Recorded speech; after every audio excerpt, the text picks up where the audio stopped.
Implikasi maqasid syariah terhadap teori perilaku konsumen. Perlu kita ketahui, problematika ekonomi manusia dikenal memiliki 3 dimensi secara konvensional, yaitu apa yang diperoleh, bagaimana cara untuk memproduksi, dan bagi siapa produksi itu dilakukan. Menurut teori ekonomi konvensional, problematika ekonomi manusia terjadi karena adanya kelangkaan sumber daya alam. Apakah jika kelangkaan itu hilang, problematika juga ikut hilang? Tidak. Hal ini dikarenakan manusia memiliki sifat tidak pernah merasa puas dan keinginan yang tak terbatas. Lalu, bagaimana produksi dapat dipertahankan sebagai alat pemuas keinginan jika produksi itu sendiri yang menciptakan keinginan? Keinginan dan kebutuhan. Keinginan dan kebutuhan berasal dari tempat yang sama, yaitu naluri hasrat manusia. Namun, dalam framework Islam, seluruh hasrat manusia tidak bisa dijadikan kebutuhan. Hanya yang memiliki maslahah atau manfaat di dunia dan di akhirat yang dapat dijadikan kebutuhan. Dengan demikian, konsep keinginan adalah konsep bebas nilai, sedangkan kebutuhan adalah sebaliknya. Dalam hal ini, Islam tidak memberikan dorongan kepada manusia untuk mengikuti keinginannya, tetapi sebaliknya, mendorong manusia untuk memenuhi kebutuhannya seperti yang didefinisikan syariah. Jika dikaitkan dengan zaman sekarang, kebanyakan orang masih menerapkan konsep yang diajarkan oleh syariah. Namun, sebagian lainnya rela memenuhi keinginan membeli barang-barang mahal dan mengorbankan kebutuhan wajibnya. Hal ini dipengaruhi tren yang berkembang di masyarakat serta peran sosial media membuat perang pamer dimulai dari tempat yang eksotik, tempat mewah, gadget mewah, dan benda lainnya. Teori efisiensi. Dalam ilmu ekonomi konvensional, perhatian utamanya adalah efisiensi, atau apa yang sering kita dengar dengan meminimalisasi pengeluaran untuk mencapai keuntungan sebanyak-banyaknya. Dalam ilmu ekonomi konvensional, perhatian utamanya adalah efisiensi, atau apa yang sering kita dengar dengan meminimalisasi pengeluaran untuk mencapai keuntungan sebanyak-banyaknya. Dalam Islam, desirability yang ditentukan berdasarkan urgensi dan kebutuhan lebih diutamakan daripada efisiensi.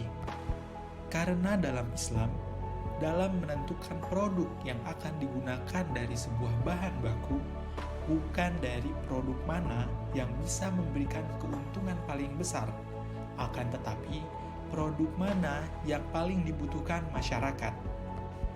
Maka dari itu, desirability dan efisiensi saling melengkapi untuk memenuhi kebutuhan manusia. Maslahah versus utilitas. Terdapat perbedaan sifat kekuatan barang dan jasa untuk memenuhi kebutuhan manusia dalam teori konvensional dan teori Islam Asy-Syatibi. Jika dalam ekonomi konvensional, utilitas atau kepuasan manusia diutamakan, di mana kepuasan ini sifatnya berbeda-beda tiap manusia.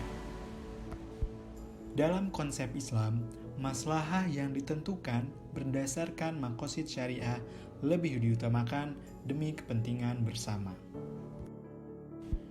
Pembelanjaan. Dalam ekonomi Islam, para konsumen pertama kali harus mengalokasikan pendapatan mereka di antara 2 jenis pengeluaran, yaitu pengeluaran di jalan Allah Subhanahu wa Ta'ala yang secara eksplisit tidak memberikan keuntungan duniawi, dan pengeluaran yang ditujukan untuk memperoleh keuntungan duniawi secara langsung. Jika diterapkan pada masa sekarang, pengeluaran duniawi contohnya investasi, dan untuk pengeluaran di jalan Allah Subhanahu wa Ta'ala tidak banyak berbeda, hanya saja platform yang digunakan berbeda. Kalau di masa sekarang, bersedekah bisa lewat gadget dan tidak harus datang langsung secara fisik. Teori inflasi Al-Makrizi.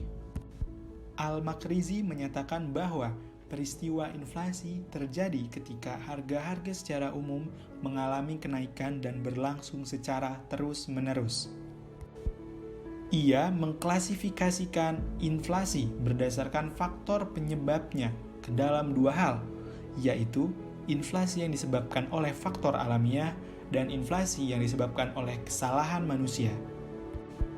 Sesuai dengan namanya, inflasi alamiah disebabkan oleh berbagai faktor alam, seperti paceklik, kemarau, bencana, yang dapat menyebabkan agregat supply menurun. Selain faktor alam, Al-Makrizi menyatakan bahwa inflasi dapat terjadi akibat kesalahan manusia, seperti korupsi dan administrasi yang buruk, pajak yang berlebihan, dan peningkatan sirkulasi mata uang fulus.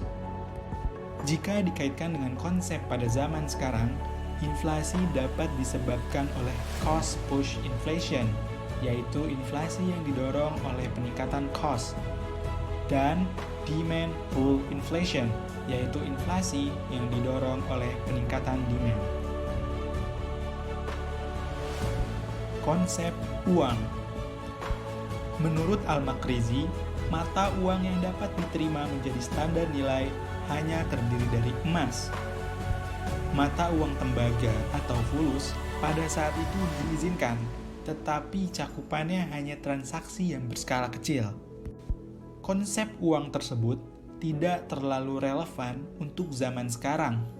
Teknologi memungkinkan untuk menemukan persediaan emas baru yang bisa menyebabkan cadangan emas naik, lalu berakibat inflasi, sehingga mata uang tidak terjaga nilainya atau tidak stabil.